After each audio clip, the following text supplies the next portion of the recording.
ሰላም ጤና ይስጥልን ውድ ሪፖርተር ተከታታዮች የሰዓቱን ዜናዎች ቀጥዬ ያሰማችኋለሁ። የሲቪል ማህበረሰብ ድርጅቶች ከውጭ የሚገኝ የገንዘብ ድጋፍን በህጋዊ የባንክ ስርዓት ብቻ እንዲጠቀሙ ታዘዘ።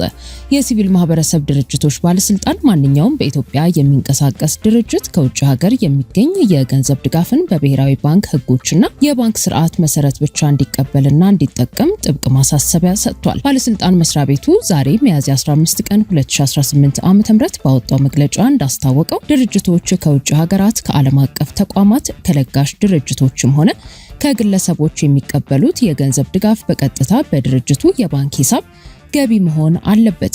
ይህ አሰራር ድርጅቶቹ ገንዘቡን ከሌላ አካል ሲያስተላልፉም ሆነ ለስራ ሲያውሉ ተግባራዊ ሊሆን እንደሚገባ ተመልክቷል።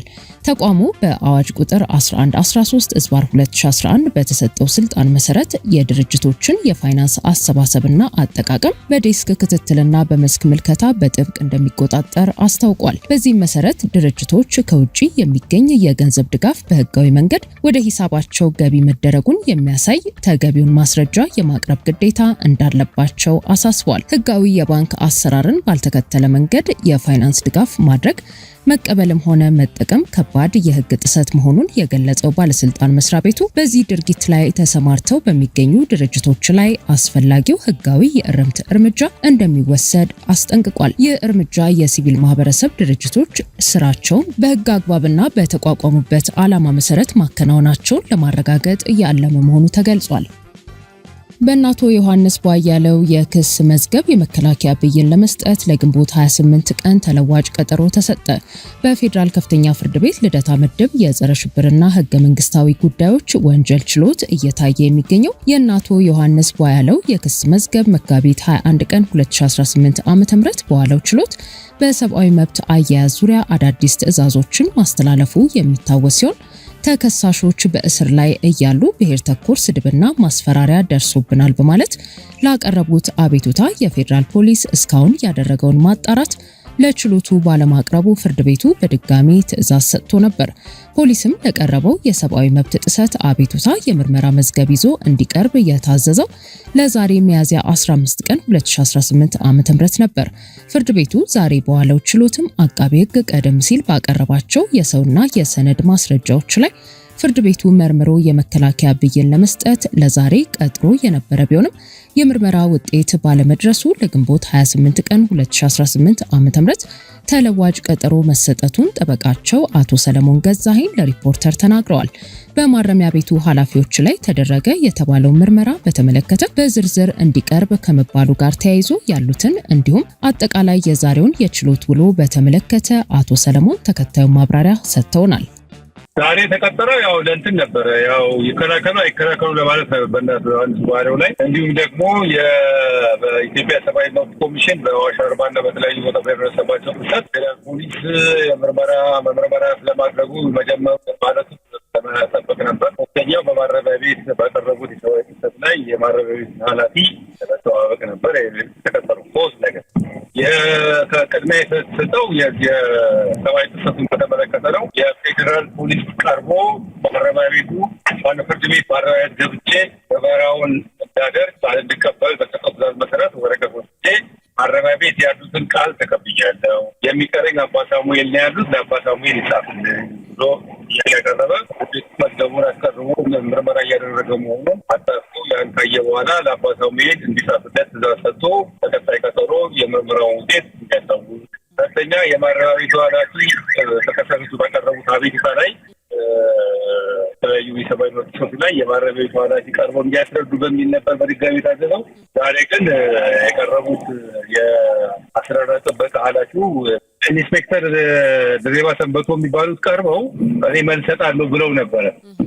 ሆኖም ግን በተከሳሾቹ ጥያቄ መሰረት ቀርበው እንዲያስረዱ ኃላፊው እንጂ የአንድ ዲፓርትመንት ኃላፊ መሆን የለበትም ብለው ባሉት መሰረት ፍርድ ቤቱ ይሄን በመያዝ እኛ ትዕዛዝ የሰጠነው ኃላፊው ቀርበው የማረሚያ ቤቱ ኃላፊ ቀርበው እንዲያስረዱ በማለት ስለሆነ እሳቸው ቀርበው እንዲያስረዱ ከጨረሰ በኋላ ወደ እንትን ሄደው ወደ ብይኑን በተመለከተ ይከላከሉ አይከላከሉ የሚለው ነገር አልደረሰልንም በማለት ተከላከሉ አይከላከሉ የሚለውን ብይን እንደገና ብይን ለመስጠት ለግንቦት ሊከላከል አልደረሰልንም በሚል ማለት ነው። የሰብአዊ ጥሰቱን ማረሚያ ቤት ኃላፊውን ለመጠበቅ እንዲሁም ፖሊስ ምርመራ አድርጎ ውጤቱን ለመጠባበቅ ለማለት ደግሞ ለሚያዝያ 22 ተቀምጧል።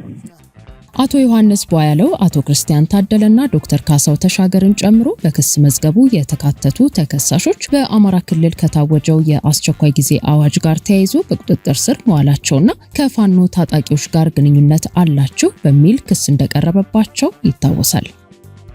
ኢትዮጵያ የመንግስት ባለስልጣናት ላይ በታጣቂዎች ተደጋጋሚ ጥቃት ከሚፈጸምባቸው የአፍሪካ ሀገራት ግንባር ቀደም ሆናለች ሲል የትጥቅ ግጭት መረጃ ተቋም አስታወቀ። የትጥቅ ግጭት ያለባቸው አካባቢዎችና ግጭቶችን የሚሰንደው አክሌድ የተሰኘ ተቋም ባወጣው ሪፖርት ኢትዮጵያ፣ ናይጄሪያና ካሜሮን በአውሮፓውያኑ 2025 ዓመት የተለያዩ አካባቢዎች ላይ በባለስልጣናት ላይ ያነጣጠሩ የጥቃት ድርጊቶች መጨመራቸውን አስታውቋል። የአክሌድ ዓመታዊ ሪፖርት እንዳመለከተው ለመንግስት መዋቅር ቅርብ የሆኑ ባለስልጣናትን ኢላማ ያደረጉ ጥቃቶች ዋነኛ መነሻ መንግስታዊ ያልሆኑ ታጣቂ ቡድኖች ናቸው ብሏል። ሪፖርቱ ባለፉት 4 ዓመታት በአፍሪካ የታየውን ሁኔታ የዳሰሰ ሲሆን በ2025 የፈረንጆቹ ዓመት በ28 የአፍሪካ ሀገራት ውስጥ ባለስልጣናት የጥቃት ሰለባ ሆነዋል ብሏል። ጥቃቶቹ በከፍተኛ ሁኔታ የሚስተዋሉት በምስራቅና ምዕራብ አፍሪካ ሲሆን ኢትዮጵያ በከፍተኛ ሁኔታ የባለስልጣናት ጥቃት ከሚፈጸምባቸው 6 ሀገራት መካከል አንዷ ሆና በሪፖርቱ ተመዝግባለች። ሪፖርቱ እንደሚያሳየው የመንግስት ያልሆኑ ታጣቂዎች ባለስልጣናትን በቀጥታ ኢላማ ባያደርጉ እንኳን በአካባቢው በሚፈጠር ከፍተኛ ግጭት ምክንያት የመንግስት ሰራተኞችና የቢሮ ኃላፊዎች ለከፍተኛ አደጋ ተጋላጭ ናቸው። ሪፖርቱ የኢትዮጵያ ሁኔታን በተመለከተ ሲያብራራ በኢትዮጵያ ውስጥ ባለስልጣናት ከተለያዩ የታጣቂ ቡድኖች ጥቃት እየደረሰባቸው ሲሆን ከነዚህ መካከል የኦሮሞ ነጻነት ሰራዊት አንድ ክንፍ ከመንግስት ጋር ባደረገው ስምምነት አጠቃላይ የጥቃት እንቅስቃሴው ቢቀንስም በ2025 በሚንቀሳቀስባቸው አካባቢዎች ባለስልጣናት ላይ የፈጸመው ጥቃት ከእጥፍ በላይ ጨምሯል ሲል አስታውቋል። ታጣቂ ቡድኑ ባለስልጣናትን ከመግደል ባለፈ የመንግስት ቢሮዎችንና ሰነዶችን በማውደም የአካባቢ አስተዳደሮች ስራ እንዳይሰሩ እያደረገ ነውም ተብሏል። በአማራ ክልል የሚንቀሳቀሱት የፋኖ ታጣቂዎችም በባለስልጣናት ላይ ለሚፈጸመው ጥቃት በሪፖርቱ የተጠቀሱ ሲሆን ህወሓትም በትግራይ ክልል ተመሳሳይ የጥቃት እንቅስቃሴዎች እንደሚያደርግ በሪፖርቱ ተጠቁሟል። ኢትዮጵያና ደቡብ ሱዳን ውስጥ በብሔር ላይ የተመሰረቱ ታጣቂ ቡድኖች ከመንግስት ጋር ወይንም እርስ በርሳቸው በሚያደርጉት ግጭት ምክንያት ለባለስልጣናት ደህንነት አስጊ ከሆኑ ሀገራት ተርታ ተሰልፈዋል። ናይጄሪያና ካሜሮን በ2025 የባለስልጣናት ጥቃት ጭማሪ የታየባቸው ሀገራት ናቸው። በኬንያ የጥቃት ድግግሞሽ ቢቀንስም በፖለቲካ ተቀናቃኞች በሚከፈላቸው ጉልበተኞች አማካኝነት የሚፈጸም የጅምላ ጥቃት ከፍተኛ የሆነባት ሀገር ሆናለች።